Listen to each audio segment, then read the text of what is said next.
The Q101 Morning Crew. On Q101. Now is your chance to qualify for the golden ticket that gets you and a guest into every Q101 event for a year. Please don't text and drive. Standard message and data rates apply. Q101. Well, here we go. Q101 presents the 1975 at Allstate Arena, Sunday, October 29th. The tickets go on sale today. There's a pre-sale that starts at noon. All that information at Q101.com. But free's better, right? So, text Uranus to 312-591-8300. That is URANUS. Text Uranus. You weren't trying to spell that, were you? Text that to 312-591-8300, and that's your chance at those tickets for the 1975. And then you'll qualify for the golden ticket. Everything Q101 does for an entire year, you will get in. Whether it is Riot Fest, both of them, by the way, in 2024 as well. How about Lollapalooza? How about Picnic? How about all the Twisted shows? Thinking about that already. We talked about Halloween a second ago, and then it's going to be Thanksgiving. Before you know it, Twisted's here. Ooh. Woo! I mean, it is August. I don't want to get too far ahead of things. That's a bit of a jump. Well, it's a little bit of a jump, but all those shows Who's can ready be for yours. December? That's right. So, text Uranus right now to 312-591-8300 for the 1975 highly selected for tickets. We'll do it again at 9. So remember, keep entering. If you entered earlier at 6 and 7, if you haven't got notification that you've won, then keep entering until we say, hey, stop entering. And I get this text a lot. People are like, how often am I allowed to enter?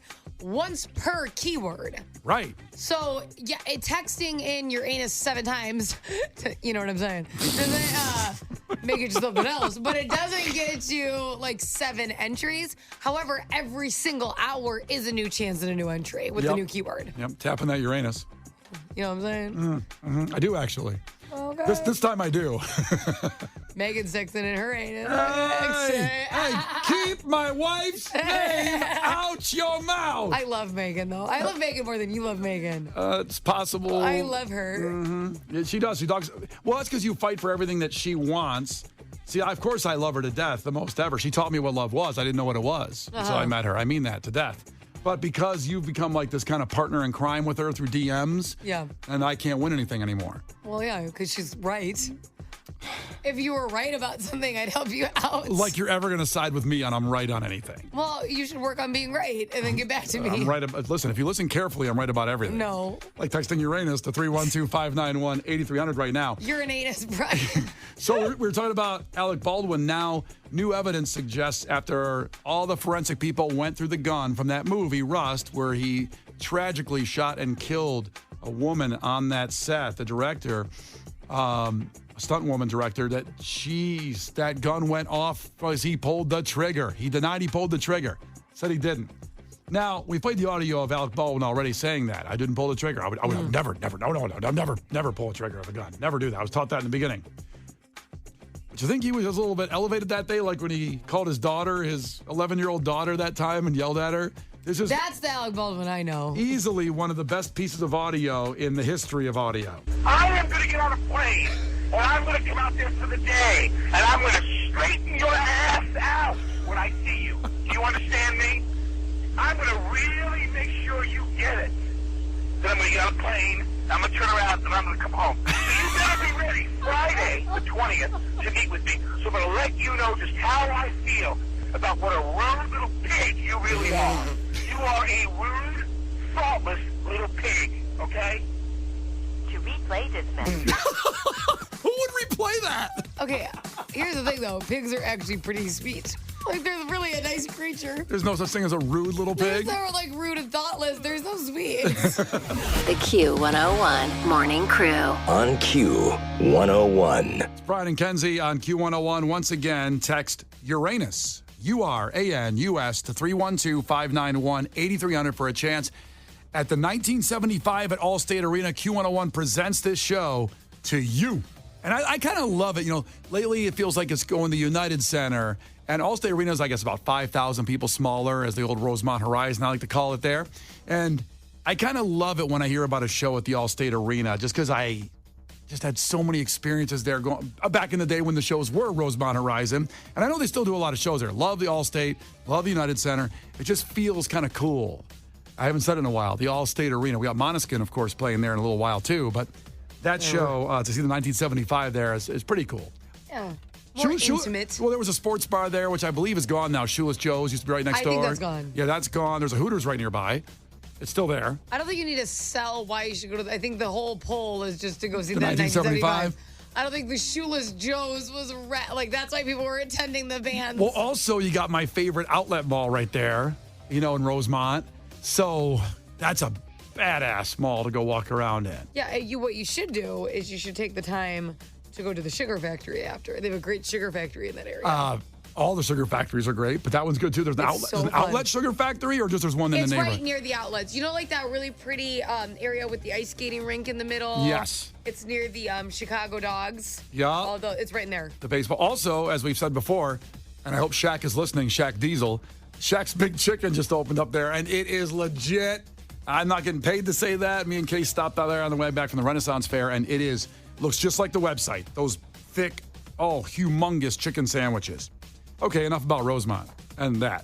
But also on the text line, just so you know, if you are texting in Uranus and you haven't got a bounce back that quick, what's going on, Kenzie? Okay, so here's the deal. Sometimes, it just be like that. So the text line gets a little laggy leg because we get like an influx. So if you're not getting the bounce back right now, it's fine. Because if you text it wrong, I'm going to text you back. So if you text it and you don't receive anything back, you're good to go. It's fine. Usually get a quick bounce back saying you're entered for the golden ticket. It doesn't mean you need to send it 7 more times. It's just, it hits a lag because we get a huge, they look at like 1,000 at once. And sometimes that text back the bounce back kind of breaks a little bit sometimes. You're bringing down the network with these 1975 tickets. Yeah. We need more bandwidth. Everyone wants to go to Shoeless Joe's after.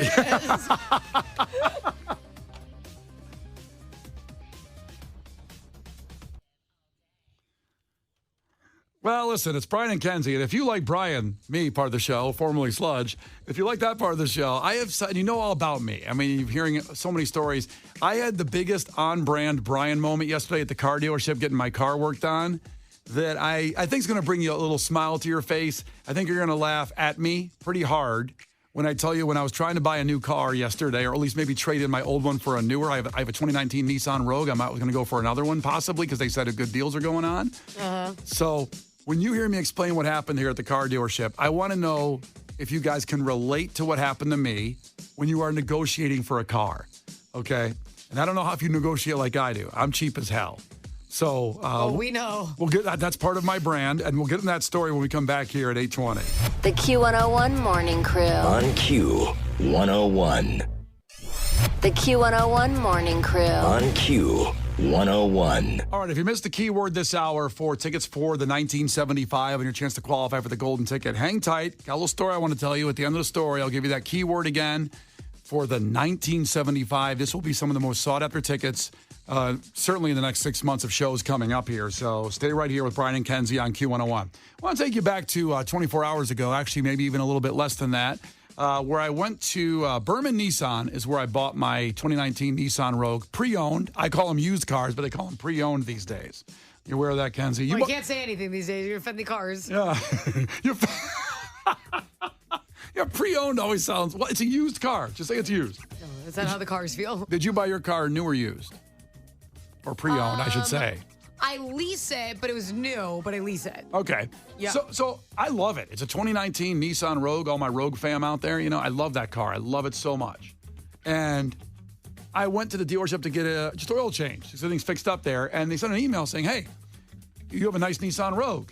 Maybe you want to try it for a trade-in to get a new one. We're giving, great deals on cars right now because the supply chain's over. I go, that's not a bad idea. Well, I'm sitting here waiting for the oil change. Might as well go talk to a salesperson and see what happens. And they're great people over there in the service and the sales department of Berman Nissan, by the way, over on Kedzie in the city. So I go in there and talk to my man Leon, and we were sitting there talking about cars and go through everything. And now, I don't know if you're like me. I'm talking to the listeners out there, maybe Kenzie here a little too. Do you always want to make yourself look like you don't have any money when you're negotiating for something? This is just my heritage. This is me. This is Brian. I'm cheap. And I always want to make it look like I'm struggling when I'm negotiating for something like a car because it is something you can bring the price down. My issue is that I just give my husband impossible tasks. So I'm like, here's my budget. I want the newest Jeep available. Okay, bye. Figure it out. So I remember when I first drove my Wrangler that I was really excited about. I got out of the car and I bounced. He's like, for the love of God, Kenzie. Now, do you Stop? But do you know if he's like me? Is he a negotiator? Like wants to talk low and not? He'll try to do that, but I don't help. Well, we should get it. Do you want to get it? Are we getting it now? God. Is that low enough? He's like, shut up. See, I want to make it appear that I'm living in a box under a bridge on, Wacker Drive. That's what I want to appear like. So then I can I think that gets the price down. You dress the part, and that's what's important. So I'm actually doing a really good job with the sales guy, laying that all out there, kind of going, okay, I don't know if I can do this. I got my budget's tight. I got a 9-month-old daughter. It's very tight out there. And then we're negotiating a little bit. And then he takes it back to a manager. Goes, let me take the price over here. And we'll see what we can do for you here on this. Comes back with the manager. And then she says, so I hear we have a celebrity in the house. And I was like, oh, no. Now, listen, I still don't have a lot of money. I still am in debt. I got a baby. I got to pay for a lot of things. But my whole scam got ruined because they listen to the show. And that's appreciative. Very awesome that they're big fans of the show and they listen to Brian and Kenzie in the morning on Q101. But now I can't be this fake person I was trying to be. You know what I wish so bad? When they said that and you're like, oh my God, that Cheryl Scott was in the background of this and they were talking. Just makes you look like a bigger ass, like this happens all the time. No one's talking to you. Oh, Casey, you like that one? Is the producer like that joke? I did. That was good. What if I stood up and went like, oh, you guys, and get them to shake their head? That cover is blown. They're like, what are you talking about? Cheryl Scott's here. We'll give you a great deal. We know you've been through a lot. Oh, that would have been great. It wasn't the case. They actually listen every morning over there, and we appreciate that a lot. But then, of course, I kind of said, all right, I'm going to go back and see if my car's done in the service department, but I appreciate it. I'll think about it and blah, blah, blah. And I just feel like my whole fake, oh, woe was me story was gone. They didn't give you a better deal just because they like the show? No, the deal actually is really good. But I'm so attached to that 2019 Nissan Rogue. I grew up where you drive cars into the ground, and if you're on the highway on the Kennedy, you just take the license plates off and you walk home until the car dies. I've never traded up in my life.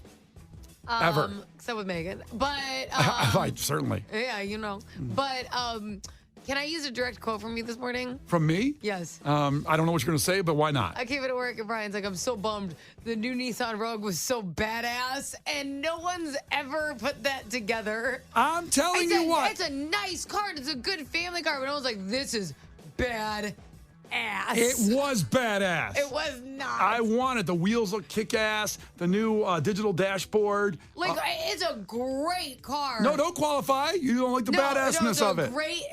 There are cars that fit in a badass category, and a Rogue is not part. It's like, it's one of the best family cars you can get. How dare you? Great. How dare you? No, if you think you look pimpin' when you're driving, he's like blasting Riding Dirty. It's like, no, no. By the way, I am when I'm in that car. I know you are. I love that car so much. I just want to give a shout out to my guy Leon, Shirley, the manager, and Carla, one in the management department, was a huge listener of the show from Berman Nissan. They're real nice people over there. Don't go if you're trying to negotiate. You got a horrible deal. I did a horrible job negotiating. But they're very nice. The Q101 Morning Crew.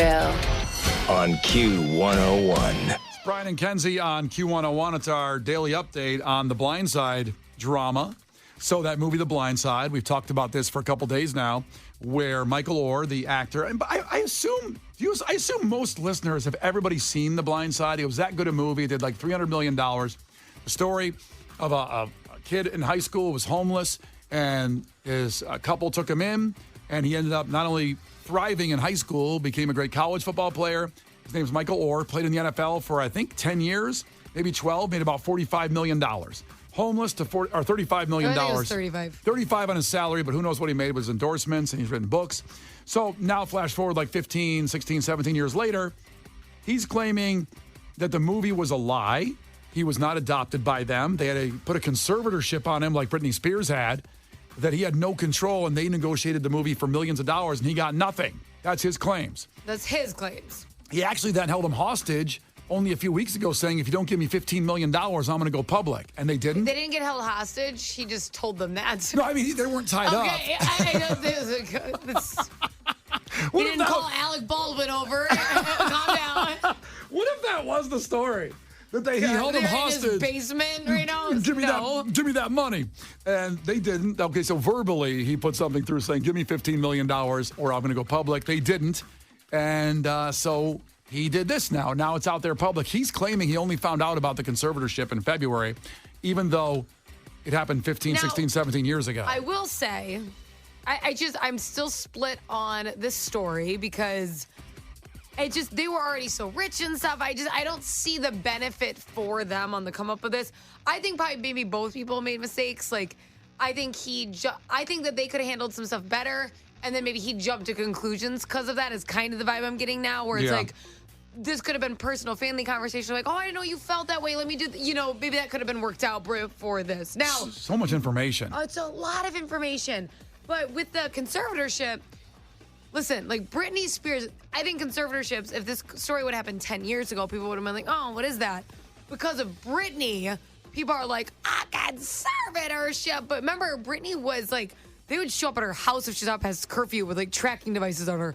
Clearly, if he didn't know about this till 6 months ago, they weren't utilizing like full power. I mean, he had NFL contracts that they never got any money out of. Nope. So this was not being utilized like Britney Spears. Now, I don't know if they did take advantage of it in some way that hasn't been leaked yet, but if he was unaware of this conservatorship, like Britney was very aware of hers because she did literally ask permission to date people and stuff, right? Yeah. So obviously it's not on that level unless they've just done it in really sneaky roundabout ways that we don't know about yet. Well, the movie made $300 million, and I think he assumes they made millions. I think the family's claiming they only made like a couple $100,000, and they split it up 5 ways, and they're claiming he got some of the little bit of money that was distributed. They split it literally 5 ways, from is what they said. The family, the kids, and then him. Yeah, so every single person, they said, got an equal amount. Now, maybe he's stumbled upon some receipts. They may be good at hiding things. These rich people be good at hiding this stuff. And they are damn rich, not from the movie, but they own Taco Bells. And they sold those Taco Bells. They're worth a couple $100 million. And so now the new update on this story is that Michael Orr did hold them hostage in a room. No, he did not. Oh, that's not the story. Yeah. The new version is that they are going to end the conservatorship. Yes. They've agreed to do this 19-year conservatorship of Michael Orr, their attorney says. And their attorney says the family's devastated. They're broken up over this. They considered him a son. Mm-hmm. And they still love him, even though this is going on. So they're going to end the conservatorship, which probably makes sense for him anyway. Like your point, they didn't take his NFL money. They didn't do anything except for the movie rights stuff that they apparently didn't get a lot of money for, according to them. Which they also negotiated. In fairness, they did also negotiate the profits for their kids. So in their mind, all 3 kids. Hopefully that was their point of view. I'm still looking at this, but I hope they become a family and nobody actually did anything bad. Ugh. But I'm scared that they did something bad because. I think both parties might be a little bit bad. You know what I mean? Like I think someone's in his ear about, hey man, that movie, you were in that movie. How much you get for that? I heard it made $300 million. Right. And he's like, I didn't get anything for it. And then, that's what my friends would do. My friends would be all over me if they knew a movie about me. He said, you got ripped off. You got suckered, man. You got to get that money somehow. I'm going to say this nicely. Yeah. Your movie would not gross $300 million. Well, they didn't know that about his movie. It would be. How do you know? It's a very different story. It's a very different story. It's a very different story. But here's the thing: a bad deal is a bad deal. If you sell the rights to something for $1,000, it does, or whatever they made more than that. But I could sell the rights to something right now for $25, and if somebody My else, movie? yeah, your movie, I have to be like, please. Subway sandwich. If it made millions and millions, it doesn't matter. I sold it's over. Rights. So I understand that it grossed all this money, but if the family struck a bad deal, maybe he's bitter at them for that. Like, you idiots, and my conservatorship, you made the worst deal ever. Yeah. Well, like I said, smarter with the Taco Bell deal. They made like $200 million. And now they had a lot of franchises. And listen, people go to Taco Bell, and they might not always go to every movie. So they couldn't have known the movie was going to do that good. But yeah, we might never know. There might be like a NDA, like a non-disclosure agreement that comes out, and they'll just settle it. I don't know. It makes me sad. If it's true that they had to do a conservatorship, which there's been a lot of lawyers saying there's no reason that they couldn't have adopted him at 18. They said they did a conservatorship because they couldn't adopt him because he was over 18. so that way they can help him at Ole Miss or whatever. And just so you know, the reason they did a conservatorship is because they said at 18 you can't adopt somebody, But there's been lawyers that said that's not true, but that could be a state thing, a county thing. I don't know. I'm not well versed. If you can be adopted over 18, I want someone in like Wilmette to adopt me. I want somebody. If somebody wants to adopt me that's loaded in Barrington or like Wilmette, you can adopt me. So they say that's the reason. I know. I'm just trying to your life story for $25. You want to get adopted? Yeah. That might help the movie sales if somebody adopted you now. I would love to get adopted right now. Can I get a conservatorship over you? Well, right now. Well, no, you can. I'm looking for somebody that. Well, you might be rich. I don't know. You make more money than me. We don't know that. I know that. Maybe we need this lawsuit to figure out who's making all the money. Text me if you want to know how much money Brian makes. I'll send you numbers back. Good Lord. I'll tell you what I'm doing. I did contact an attorney, and I'm going through with my class action lawsuit that I enjoyed The Blind Side so much 7 times. I spent 14 hours watching that movie because it's so good and pulled at my heartstrings and made me feel good about the world. And now I don't feel good about the world anymore, that I want $1,000. Just give me I want $1,000 from the movie company because they lied to me about this movie that was supposed to be true. So you want in on that? You better be nice to me. I'm talking about. Me? Yeah, you. You're talking to me? Yeah, I'm looking at you. Add that 1,000 to the 300,000 you make a year. Hey, that's not true. I'm trying to get another Nissan Rogue. Shut up. That ain't true at all. I live in a box. No, you don't. On Walker Drive. I live in a van down by the river. The river. It's Brian and Kenzie on Q101. The Q101 Morning Crew. On Q101.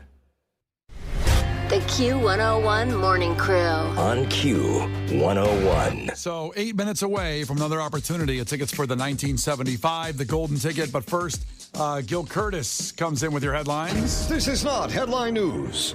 It appears Britney Spears and her husband are getting divorced. The reason for the split? Irreconcilable realities. Research shows the best sleeping position is on your side. Personally, I think the best sleeping position would be next to Margot Robbie. A new snake species has been named after Harrison Ford. It got the name because it has an age-inappropriate earring. School is still easier if you're attractive and popular. That's according to new research published by the Psychology Department at the University of Molly Ringwald. And today is National Thrift Shop Day, also known as National Dress Like Johnny Depp Day. This is not headline news. The Q101 Morning Crew. On Q101.